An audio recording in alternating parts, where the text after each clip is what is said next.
नया पाकिस्तान ग्लोबल के नाजरीन अस्सलाम वालेकुम। दुनिया की ताकतवर तरीन शख्सियत को इस वक्त शदीद मुश्किलात का सामना है, जिसकी वजह से हाथ पांव मारे जा रहे हैं। डोनाल्ड ट्रंप को एक और मुश्किल ने आन घेरा है, जिसके बायस अमेरिकी इंतजामिया में खलबली सी मची हुई है।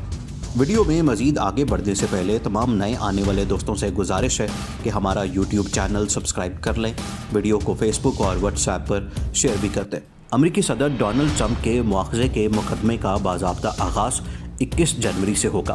सदर ट्रंप पर इल्ज़ाम है कि उन्होंने अपने इख्तियारात का नाजायज़ इस्तेमाल किया और कांग्रेस के काम में रुकावट डाली, जबकि सदर ट्रंप इस इल्ज़ाम से तरदीद करते हैं। अमेरिकी ऐवान नुमाइंदगान ने सदर ट्रंप के मुआवजे का मुकदमा सेनेट में चलाने की करारदाद की मंजूरी दे दी है। मुआवजे की कार्रवाई ऐवान नुमाइंदगान से शुरू होती है और इसका मुकदमा सेनेट में चलता है। मुआवजे की कार्रवाई में सदर को ओहदे से हटाने के लिए 2/3 अक्सरियत दरकार होती है। अमेरिकी आइन के मुताबिक सदर को मुआवजे के जरिए ओहदे से उस सूरत में हटाया जा सकता है जब उन्हें बगावत, रिश्वत सतानी, किसी बड़े जुर्म या बदअमली की वजह से सज़ा देना दरकार हो। अमेरिकी सदर डोनाल्ड ट्रंप के मुआवजे की कार्रवाई मुख्तलिफ मराहिल से गुजर रही है, ताहम अब अमेरिकी सदर ने दिफा के लिए 3 तगड़े और हाई प्रोफाइल वकला को मैदान में उतारा है। तारीख में सिर्फ 2 अमेरिकी सदूर का मुआवजा हुआ है। 1868 में एंड्रयू जॉनसन और 1998 में बिल क्लिंटन, मगर दोनों को सेनेट से बरी कर दिया गया था।